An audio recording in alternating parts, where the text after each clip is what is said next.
ನಮಸ್ತೆ ವೀಕ್ಷಕರೇ, ನಿತ್ಯ ಜ್ಯೋತಿರ ವಾಸ್ತು ಭವಿಷ್ಯ ವಿಶೇಷ ನೇರಪ್ರಸಾರ ಕಾರ್ಯಕ್ರಮಕ್ಕೆ ಸ್ವಾಗತ. ನಾನು ಚಿತ್ರಶ್ರೀ. ವೀಕ್ಷಕರೇ, ಇವತ್ತಿನ ಸಂಚಿಕೆಯಲ್ಲಿ ಜೂನ್ ತಿಂಗಳು ಪ್ರಾರಂಭ ಆಗೋದಕ್ಕೆ ಇನ್ನೇನು ಕೇವಲ 2 ದಿನ ಮಾತ್ರ ಬಾಕಿ ಇದೆ.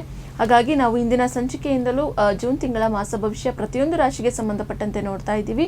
ಗುರುಜಿಗಳು ಸಹ ವಿಶೇಷ ರೀತಿಯಾದಂತಹ ಮಾಹಿತಿಯನ್ನು ತಿಳಿಸೋದ್ರ ಜೊತೆಗೆ ಸುಲಭವಾದಂಥ ಒಂದು ಪರಿಹಾರ ತಂತ್ರವನ್ನು ತಿಳಿಸ್ತಾ ಇದ್ದಾರೆ. ಹಾಗೆ ಗುರುಜಿಗಳು ತಿಳಿಸ್ತಾ ಇರುವಂತಹ ಪರಿಹಾರ ಏನಿದೆ ಅದು ಜೂನ್ ತಿಂಗಳಿಗೆ ಮಾತ್ರ ಸೀಮಿತವಾಗಿರುತ್ತೆ. ನೀವು ಗುರುಜಿಗಳನ್ನ ನೇರವಾಗಿ ಭೇಟಿಯಾಗಬೇಕು, ಅವರ ಬಳಿ ಮಾತನಾಡಬೇಕು ಅಂದರೆ ಸ್ಕ್ರೀನ್ ಮೇಲೆ ಡಿಸ್ಪ್ಲೇ ಆಗ್ತಾ ಇರುವಂತಹ ಮೊಬೈಲ್ ಸಂಖ್ಯೆಗೆ ಕಾಲ್ ಮಾಡಿ ಮಾತನಾಡಬಹುದು ಅಥವಾ ವಾಟ್ಸಪ್ ಕೂಡ ಮಾಡಬಹುದು. ಹಾಗೆ ಸಿಂಹ ರಾಶಿಯವರಿಗೆ ಇವತ್ತಿನ ಸಂಚಿಕೆ ವಿಶೇಷವಾದದ್ದು. ಯಾಕಂದ್ರೆ ಸಿಂಹ ರಾಶಿಯವರ ಒಂದು ಜೂನ್ ತಿಂಗಳ ಕಂಪ್ಲೀಟ್ ಮಾಸ ಭವಿಷ್ಯ ಯಾವ ರೀತಿಯಾಗಿದೆ ನೋಡ್ತಾ ಹೋಗೋಣ.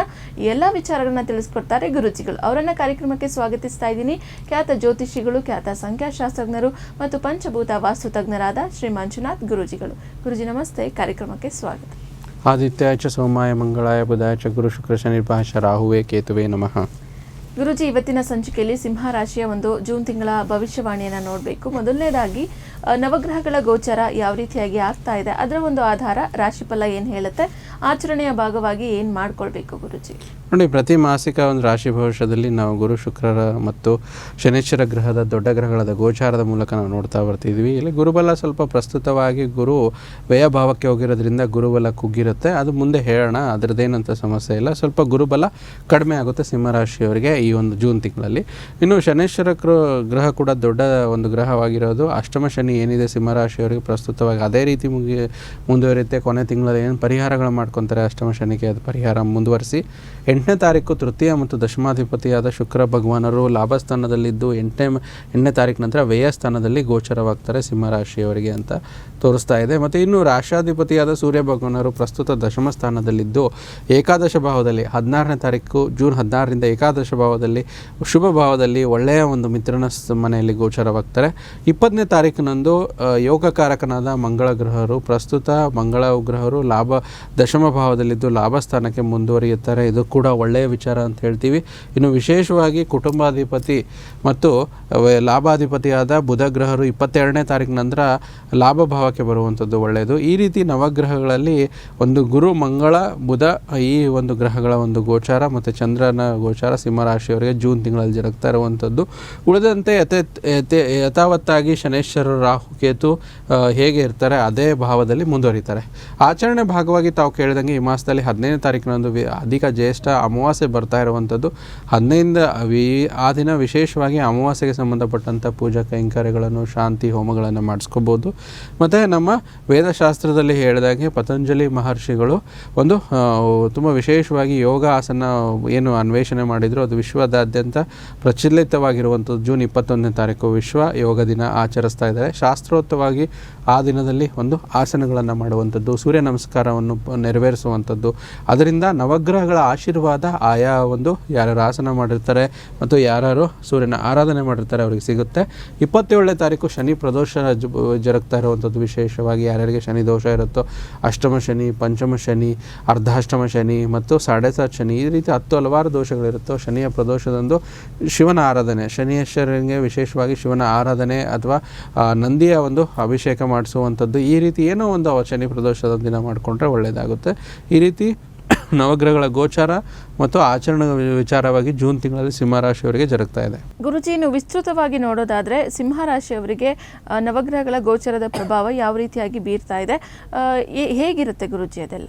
ನೋಡಿ, ತುಂಬ ವಿಶೇಷವಾಗಿ ಏನಾಗುತ್ತೆ, ಪ್ರತಿಯೊಂದು ವಿಚಾರ ಗುರುಬಲ ಹೋಯ್ತು ಅಂತ ಕುಗ್ಗೋದು ಬೇಡ. ಯಾಕಂದರೆ ಗುರು ಒಂದು ರಾಶಿಯಿಂದ ಇನ್ನೊಂದು ರಾಶಿಗೆ ಹೋಗಬೇಕು ಅಂತಂದರೆ ಮಿನಿಮಮ್ ಆದರೂ 1 ವರ್ಷ ಬೇಕು. ಯಾಕಂದ್ರೆ ಈಗ ನೋಡಿ, ಇನ್ನೇನು ಕರ್ಕಾಟಕ ರಾಶಿಗೆ ಗುರು ಎಂಟ್ರಿಯಾಗಿ ಸಿಂಹರಾಶಿಯವರಿಗೆ 12ನೇ ಮನೆ ಆದರೂ ಕೂಡ 0 ಡಿಗ್ರಿಯಿಂದ 1 ಡಿಗ್ರಿ ಬರಬೇಕು ಗುರು ಭಗವಾನರು ಅಂತಂದ್ರು ಮಿನಿಮಮ್ 1 ತಿಂಗಳಾದರೂ ಬೇಕಾಗುತ್ತೆ. ಅಂದರೆ ಟೆಕ್ನಿಕಲಿ ಆಗಿ ಸಡನ್ನಾಗಿ ಗುರು ತನ್ನ ಸಪೋರ್ಟ್ ನಿಲ್ಲಿಸೋದಿಲ್ಲ. ಇಷ್ಟು ದಿನ ಏನು ಮುಂದುವರಿತಾ ಇತ್ತು, ಜೂನ್ ತಿಂಗಳು ಒಂದು ಗ್ರೇಸ್ ಪೀರಿಯಡ್ ಥರ ಹೋಗ್ತಾ ಇರುತ್ತೆ. ಸೊ ಸಡನ್ನಾಗಿ ಗುರುಬಲ ಕುಗ್ಗೋದಿಲ್ಲ. ಸೊ ಅದೇ ರೀತಿ ಯಾವುದೇ ರೀತಿ ವರಿಬೇಡ. ಆದರೂ ತುಂಬ ವಿಶೇಷವಾಗಿ ಗುರುಬಲ ಇಲ್ಲಂದ್ರೂ ಕೂಡ ರಾಶಿಯಾಧಿಪತಿ ಏಕಾದಶ ಭಾವದಲ್ಲಿ ಬರುವಂಥದ್ದು. 11ನೇ ಮನೆಯಲ್ಲಿ ಸೂರ್ಯ ಬಂದಾಗ ಪ್ರತಿಯೊಂದು ಬಲ ತುಂಬ ಚೆನ್ನಾಗಿರುತ್ತೆ ಅಂತ ಹೇಳ್ತಾರೆ. ಅದರಿಂದ ಅನುಕೂಲತೆಗಳು ಹೆಚ್ಚಾಗುತ್ತೆ. ಮತ್ತು ಈ ಅರ್ಧಾಶ್ರಮದ ಶನಿಯ ವಿಚಾರ ವಿಚಾರವಾಗಿ, ಅಷ್ಟಮ ಶನಿ ವಿಚಾರವಾಗಿ ಫಲಗಳನ್ನು ಏನು ಪರಿಹಾರಗಳನ್ನು ಮಾಡ್ತಾ ಇದ್ದರೆ ಅದು ಮಾಡಿಕೊಂಡ್ರೆ ತುಂಬ ಚೆನ್ನಾಗಾಗುತ್ತೆ. ಇನ್ನೇನು ಶನಿ ಕೂಡ ನಕ್ಷತ್ರ ಬದಲಾವಣೆ ಈ ಜೂನ್ ತಿಂಗಳಲ್ಲೇ ಆಗ್ತಿದೆ. ರೇವತಿ ನಕ್ಷತ್ರ ಬದಲಾವಣೆ ಆಗೋದ್ರಿಂದ ಕೊನೆಯ ಭಾವ ಶನೇಶ್ವರರು ಕೂಡ ಅಷ್ಟಮ ಶನಿಯಿಂದ ಇನ್ನೊಂದು 4ರಿಂದ 5 ತಿಂಗಳಲ್ಲಿ ಸಿಂಹ ರಾಶಿಯವರಿಗೂ ಕೂಡ ಮುಕ್ತಿ ಸಿಗುತ್ತೆ. ಮತ್ತು ಕುಂಭರಾಶಿಯವರಿಗೆ ಮತ್ತು ಮೀನರಾಶಿಯವರಿಗೂ ಕೂಡ 7.5 ಮುಕ್ತಿ ಸಿಗುತ್ತೆ. ಎಲ್ಲ ಅನುಕೂಲತೆಗಳು ಶನೇಶ್ವರ ಗ್ರಹದಿಂದನೂ ಆಗುತ್ತೆ. ತುಂಬ ಜನರ ಒಂದು ತಪ್ಪು ಕಲ್ಪನೆ ಶನೇಶ್ವರ ಗ್ರಹದಿಂದ ತೊಂದರೆ ಸಿಗುತ್ತೆ, ಆ ಥರ ಅಲ್ಲ. ಆ ಗ್ರಹಗಳ ಬದಲಾವಣೆ ಗೋಚರ ಅಷ್ಟೇ.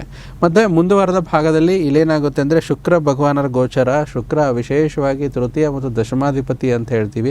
8ನೇ ತಾರೀಕು ನಂತರ ವ್ಯಯಭಾವದಲ್ಲಿ ಬಂದರೂ ಕೂಡ ಗುರು ಕೂಡ ಹೇಗೆ ವ್ಯಯಭಾವದಲ್ಲಿ ಬಂದರೆ ಸಮಸ್ಯೆ ಇಲ್ಲ, ಶುಕ್ರನಿಂದನೂ ಯಾವುದೇ ರೀತಿ ಸಮಸ್ಯೆ ಇಲ್ಲ. ಯಾಕಂದರೆ ಧೈರ್ಯ, ಸಾಹಸ, ಪರಾಕ್ರಮಕ್ಕೆ ಅಧಿಪತಿಯಾಗಿರುವಂಥದ್ದು ತೃತೀಯಾಧಿಪತಿ ವ್ಯಯಭಾವದಲ್ಲಿ ಒಳ್ಳೆ ಫಲಗಳನ್ನು ಕೊಡುತ್ತೆ. ಎನರ್ಜೆಟಿಕ್ ಆಗಿರ್ತಾರೆ, ಯಾವುದೇ ರೀತಿ ಸಮಸ್ಯೆ ಇಲ್ಲ ಅಂತ ಹೇಳ್ತೀವಿ. ಮತ್ತು ಇಲ್ಲಿ ವಿಶೇಷವಾಗಿ ರಾಶಿಯಾಧಿಪತಿ ಲಾಭಸ್ಥಾನದಲ್ಲಿ ಬರುವಂಥದ್ದು ತುಂಬ ವಿಶೇಷ. 15ನೇ ತಾರೀಕು ನಂತರ ಇದು ಬರುವಂಥದ್ದು ಗೋಚರದಲ್ಲಿ ಒಳ್ಳೆ ಲಾಭ ತಂದುಕೊಡುತ್ತೆ. ಮತ್ತು ಇಲ್ಲಿ ಬಹಳ ಪ್ರಮುಖವಾಗಿ ಗಮನಿಸಬೇಕಾಗಿತ್ತಂದರೆ ಒಂದು ರಾಷ್ಟ್ರಾಧಿಪತಿ, ಇನ್ನೊಂದು ಯೋಗಕಾರಕ ಗ್ರಹ. ಈ ಸಿಂಹರಾಶಿಯವರಿಗೆ ಯೋಗಕಾರಕ ಗ್ರಹ ಕುಜ ಅಂದರೆ ಮಂಗಳ ಗ್ರಹ ಏನಾಗ್ತಾರೆ 20ನೇ ತಾರೀಕು ನಂತರ ಲಾಭ ಭಾವದಲ್ಲಿ, ಅದು ಸೂರ್ಯಗ್ರಹದ ಒಟ್ಟಿಗೆ ರಾಷ್ಟ್ರಾಧಿಪತಿ ಜೊತೆಗೆ ಯೋಗಕಾರಕ ಗ್ರಹ ಸೇರಿದಾಗ ತುಂಬ ಒಳ್ಳೆಯದಾಗುತ್ತೆ. ಕುಜ ಬಂದು ಭೂಮಿ ಪುತ್ರ ಕಾರಕ ಅಂತ ಹೇಳ್ತೀವಿ. ಸಿಂಹರಾಶಿಯವರಿಗೆ ಚತುರ್ಥಾಧಿಪತಿ, ಚತುರ್ಥ ಅಂದರೆ ಹೌಸ್ ಆಫ್ ಕಂಫರ್ಟ್ಸು, ಮದರು ಅಂತ ಹೇಳ್ತೀವಿ. ಆಸ್ತಿ, ವಾಹನ ಖರೀದಿ, ಸ್ಥಿರಾಸ್ತಿ, ಚರಾಸ್ತಿ ಇತ್ಯಾದಿ ಖರೀದಿಗಳಲ್ಲಿ ಹೆಚ್ಚಾಗಿ ಅನುಕೂಲವಾಗುತ್ತೆ. ಮತ್ತು ಮಂಗಳ ಗ್ರಹ ನಿಮಗೆ ಭಾಗ್ಯಾಧಿಪತಿ ಕೂಡ ಆಗಿರೋದ್ರಿಂದ ತಂದೆಯಿಂದ ಸಹಾಯವಾಗುವಂಥದ್ದು, ದೂರ ದೇಶದ ಪ್ರಯಾಣ, ತೀರ್ಥಯಾತ್ರೆಗಳಿಗೆ ಹೋಗುವಂಥದ್ದು, ಟ್ರಾವೆಲಿಂಗು, ಪಿಲಿಗ್ರಿಮೇಜು ಮತ್ತು ಫಿಲಾಂಥ್ರಪಿಕ್ ವರ್ಕ್ಸು ಮತ್ತು ಚಾರಿಟಿ ವರ್ಕ್ಸ್ನ ಸಿಂಹರಾಶಿಯವರು ಮಂಗಳನ ಗೋಚಾರ ವಿಶೇಷ ಅನುಗ್ರಹದಿಂದ ಮಾಡ್ತಾರೆ.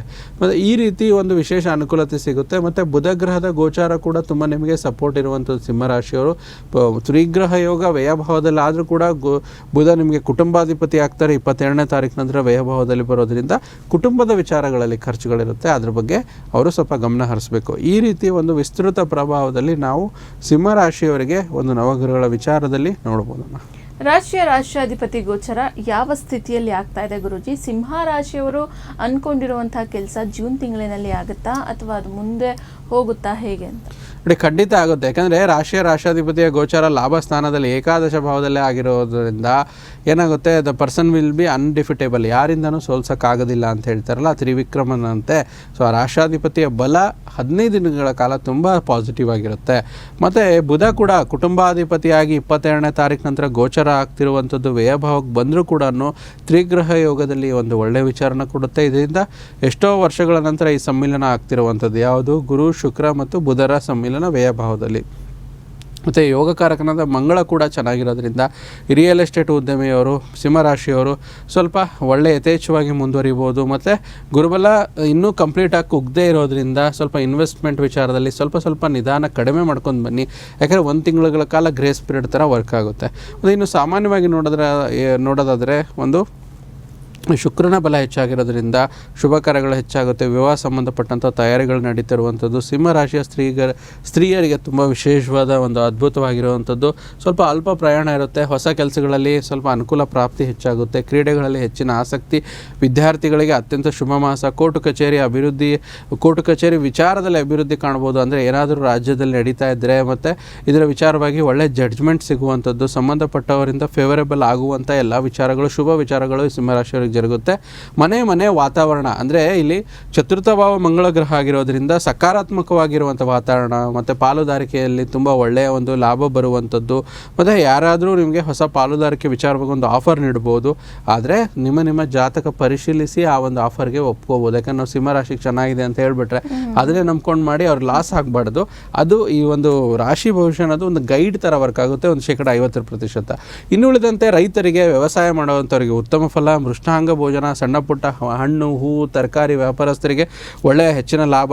ಮತ್ತು ಚಿನ್ನ, ಬೆಳ್ಳಿ ಒಂದು ಆಭರಣ ತಯಾರಕರಿಗೆ ಒಳ್ಳೆಯದಿರುತ್ತೆ. ಹಾಲಿನ ಪದಾರ್ಥಗಳು, ಪನ್ನೀರು, ಹಾಲಿನ ಉತ್ಪನ್ನಗಳಿಗೆ ಸಂಬಂಧಪಟ್ಟಂಥ ಪರಿಹಾರಗಳು ಚೆನ್ನಾಗಿರುತ್ತೆ. ನೂತನ ವಸ್ತು, ವಸ್ತ್ರ, ವಾಹನ ಖರೀದಿಯಲ್ಲಿ ಹೆಚ್ಚಿನ ಅನುಕೂಲತೆಗಳಾಗುವಂಥದ್ದು. ಹಣದ ಹರಿವು ಹೆಚ್ಚಾಗುವಂಥದ್ದು. ಹಣದ ಮೂಲ ಉತ್ಪತ್ತಿಯಾಗಿ ಅದಕ್ಕೆ ಒಂದು ತೆಗೆದುಕೊಳ್ಳುವಂಥ ಯೋಗ್ಯತೆ ಎಲ್ಲವೂ ಲಭಿಸುತ್ತೆ. ಮತ್ತು ಇದರಿಂದ ಅತ್ಯಂತ ಖುಷಿಯಾದ ವಿಚಾರ ಈ ಜೂನ್ ತಿಂಗಳಲ್ಲಿ ಜರುಗುವಂಥದ್ದು ಮಾಡುವಂಥದ್ದು ಮತ್ತು ಇನ್ವೆಸ್ಟ್ಮೆಂಟು, ಶೇರು, ಫೈನಾನ್ಸು, ಲೇವಾದೇವಿ ಮಾಡೋವಂಥವರಿಗೆ ತುಂಬ ಚೆನ್ನಾಗಿರುತ್ತೆ. ಮಂಗಳನಿಂದ ಅನುಕೂಲ ಆಗುತ್ತೆ. ಹೂಡಿಕೆ ಮಾಡೋದರಲ್ಲಿ, ಹಣ ಹಿಂಪಡೆಯೋದ್ರಲ್ಲಿ, ಬಹುದಿನದಿಂದ ಬಾಕಿ ಇರುವ ಪೇಮೆಂಟ್ ಕೂಡ ಬರುವುದರಿಂದ ನಿಮಗೆ ಎಲ್ಲದರಲ್ಲೂ ಒಂದು ಒಳ್ಳೆಯ ರೀತಿಯ ಅನುಕೂಲತೆಗಳಾಗುತ್ತೆ. ವಿಶೇಷವಾಗಿ ಆರೋಗ್ಯದಲ್ಲಿ ವೃದ್ಧಿ ಆಗುವಂಥದ್ದು, ಸಂತಾನಾಪೇಕ್ಷಿತ ದಂಪತಿಗಳಿಗೆ ಈ ಒಂದು ಮಾಸ ಶುಭ ಸುದ್ದಿ ನೀಡುವಂಥದ್ದು. ಯಾರಾದರೂ ಪ್ಲ್ಯಾನ್ ಮಾಡ್ಕೊತಾ ಇದ್ದರೆ ಮಾಡ್ಕೊಳ್ಳಿ, ಇದರಿಂದ ಒಳ್ಳೆಯದಾಗುತ್ತೆ. ಕುಟುಂಬದ ವಿಚಾರದಲ್ಲಿ ಉಲ್ಲಾಸ, ಉತ್ಸಾಹದ ಒಂದು ವಾತಾವರಣ ಸೃಷ್ಟಿಯಾಗುವಂಥದ್ದು. ಯಾವುದೇ ರೀತಿ ಇದ್ದರೂ ಕೂಡ ಪ್ರತಿಯೊಂದು ವಿಚಾರದಲ್ಲಿ ಒಂದು ಒಳ್ಳೆಯ ಅನುಕೂಲತೆಗಳು ಹೆಚ್ಚಾಗಿರುವಂಥದ್ದು. ಒಂದು ಟೂರ್ ಮಾಡ್ಕೊಂಬರುವಂಥದ್ದು, ಒಂದು ಸಿನಿಮಾಗೆ ಹೋಗುವಂಥದ್ದು, ಅಂದರೆ ಫ್ಯಾಮಿಲಿ ಇನ್ಕ್ಲೂಡಿಂಗ್ ಹೇಳ್ತಾ ಇದ್ದೀನಿ. ಈ ರೀತಿ ಒಂದು ಎಂಜಾಯ್ ಮಾಡುವಂಥ ತಿಂಗಳು ಸಿಂಹರಾಶಿಯವರಿಗೆ ನವಗ್ರಹಗಳನ್ನು ವಿಸ್ತೃತವಾಗಿ ಮತ್ತು ರಾಶಿಯಾಧಿಪತಿ ಪ್ರಭಾವ ವಿಚಾರವಾಗಿ ಕಾಣಿಸ್ತಾ ಇದೆ. ಗುರುಜಿ, ಸಿಂಹರಾಶಿಯಲ್ಲಿ ಬರ್ತಕ್ಕಂಥ ನಕ್ಷತ್ರಗಳು ಏನಿದ್ದಾವೆ, ನಕ್ಷತ್ರಗಳ ಆಧಾರಿತವಾಗಿ ಮತ್ತಷ್ಟು ಫಲಗಳನ್ನು ಪಡೆದುಕೊಳ್ಬೋದಾ ಜೂನ್ ತಿಂಗಳಿನಲ್ಲಿ? ಮತ್ತು ಪರಿಹಾರ ಭಾಗವಾಗಿ ನೀವೇನು ಹೇಳ್ತೀರಾ? ನೋಡಿ, ವಿಶೇಷವಾಗಿ ಮಘ ನಕ್ಷತ್ರದವರಿಗೆ ಆರೋಗ್ಯದಲ್ಲಿ ವೃದ್ಧಿ, ಸಂತಾನಾಪೇಕ್ಷಿತ ದಂಪತಿಗಳಿಗೆ ಒಂದು ಶುಭ ಸುದ್ದಿ ಈ ಒಂದು ಮಾಸದಲ್ಲಿ ಸಿಗುತ್ತೆ. ಮತ್ತು ಅದೇ ರೀತಿ ಪೂರ್ವ ಫಾಲ್ಗುಣಿ ನಕ್ಷತ್ರ, ಸೊ ಕುಟುಂಬದ ವಿಚಾರದಲ್ಲಿ ಒಂದು ಉಲ್ಲಾಸಮಯವಾದ ವಾತಾವರಣ ನಿರ್ಮಾಣವಾಗುತ್ತೆ. ಹೆಚ್ಚಿನ ಜವಾಬ್ದಾರಿ ನಿಮಗೆ ಕೊಡ್ತಾರೆ. ಇದ್ರ ಬಗ್ಗೆ ಸ್ವಲ್ಪ ರೆಸ್ಪಾನ್ಸಿಬಿಲಿಟಿಯಾಗಿ ಹ್ಯಾಂಡಲ್ ಮಾಡಿದ್ರೆ ತುಂಬ ಒಳ್ಳೆಯದಾಗುತ್ತೆ. ಉತ್ತರ ಫಾಲ್ಗುಣಿ ನಕ್ಷತ್ರ, ಅದು ಕೂಡ ಸೂರ್ಯನ ನಕ್ಷತ್ರ. ಆದಷ್ಟು ನಿಮಗೆ ಒಂದು ಸ್ಟ್ರಿಕ್ಟ್ ರೂಲ್ಸು ಮತ್ತು ಹೊಸದೇನೋ ನಿಮ್ಮ ಲೈಫಲ್ಲಿ ನೀವು ಅಡಾಪ್ಟ್ ಮಾಡ್ಕೊತೀರ ಜೂನ್ ತಿಂಗಳಲ್ಲಿ. ಇದು ಕೂಡ ಖುಷಿ ಪಡುವಂಥ ವಿಚಾರ. ಪರಿಹಾರ ಇಷ್ಟೇ, ಅಷ್ಟಮ ಶನಿಗೆ ಏನು ಪರಿಹಾರ ಮಾಡ್ತಾಯಿದ್ರು ಅದನ್ನು ಮುಂದುವರಿಸಲಿ. ಕಾಲಭೈರವ ಸ್ತೋತ್ರ ಹೇಳಿ ಶನಿವಾರ ಗೋಧೂಳಿ ಸಮಯದಲ್ಲಿ ಶನಿ ಮಹಾತ್ಮನ ದೇವಸ್ಥಾನಕ್ಕೆ ಎಳ್ಳೆಣ್ಣೆ ಕೊಟ್ಟು ಬಂದರೆ ಆ ಒಂದು 7.5 ಎಫೆಕ್ಟು ಕುಗ್ಗಿದ್ರೆ ಉಳಿದಿರುವಂಥದ್ದು ಎಲ್ಲ ರೀತಿ ಸ್ಟ್ರಾಂಗ್ ಆಗಿರುತ್ತೆ. ಸ್ವಲ್ಪ ಸೂಚನೆ ಏನಂದರೆ, ಆದಷ್ಟು ಪ್ರತಿಯೊಂದು ವಿಚಾರದಲ್ಲಿ ಪ್ಲಾಸ್ಟಿಕ್ ಐಟಮ್ಸ್ನ ಮನೇಲಿ ಬಳಸಬೇಡಿ. ಪ್ಲಾಸ್ಟಿಕ್ಕು ಏನೇ ಇರಲಿ, ಅದು ಬಾಕ್ಸ್ ಇರಲಿ, ಇದಿರಲಿ, ನಿರುಪಯೋಗ ವಸ್ತುಗಳಿದ್ರೆ ಆದಷ್ಟು ಅದನ್ನು ಬದಲಾವಣೆ ಮಾಡ್ಕೊಳ್ಳಿ ಅಂತ ಒಂದು ಸೂಚನೆ ಕೂಡ ಕೊಡ್ತಾ ಇದ್ದೀನಿ. ಗುರೂಜಿ, ಇಷ್ಟೊತ್ತು ನಮ್ಮ ಜೊತೆ ಇದ್ದು ಸಿಂಹ ರಾಶಿಯ ಒಂದು ಕಂಪ್ಲೀಟ್ ಜೂನ್ ತಿಂಗಳ ಭವಿಷ್ಯವಾಣಿಯನ್ನು ತಿಳಿಸ್ಕೊಟ್ಟಿದ್ದೀರಾ ಮತ್ತು ವಿಶೇಷ ಸೂಚನೆಯನ್ನು ಕೂಡ ನಮ್ಮ ವೀಕ್ಷಕರಿಗೆ ತಿಳಿಸ್ಕೊಟ್ಟಿದ್ದೀರಾ. ಗುರುಜಿ, ಧನ್ಯವಾದ. ಸರ್ವೇ ಜನೋ ಸುಖಿನೋ ಭವಂತು, ಸಮಸ್ತ ಸನ್ಮಂಗಳಾನಿ ಭವಂತು. ವೀಕ್ಷಕರೇ, ಇವತ್ತಿನ ಸಂಚಿಕೆಯನ್ನು ಇಲ್ಲಿಗೆ ಮುಗಿಸ್ತಾ ಇದ್ದೀವಿ. ಹಾಗೆ ಸಿಂಹ ರಾಶಿಯವರು ಗುರೂಜಿಗಳು ತಿಳಿಸಿರುವಂಥ ಪರಿಹಾರವನ್ನು ಖಂಡಿತ ಮಾಡ್ಕೊಳ್ಳಿ. ತುಂಬ ಸುಲಭವಾಗಿರುತ್ತೆ. ಹಾಗೆ ಫಲಿತಾಂಶನೂ ಕೂಡ ನಿಮಗೆ ಬೇಗ ಬರುತ್ತೆ ಅಂತ ಹೇಳ್ತಾ ಮತ್ತೊಂದು ಸಂಚಿಕೆಯಲ್ಲಿ ಸಿಗೋಣ. ನೋಡ್ತಾ ಇರಿ ಪ್ರಗತಿ ಟಿವಿ, ಇದು ನಿಮ್ಮಿಂದ ನಿಮಗಾಗಿ.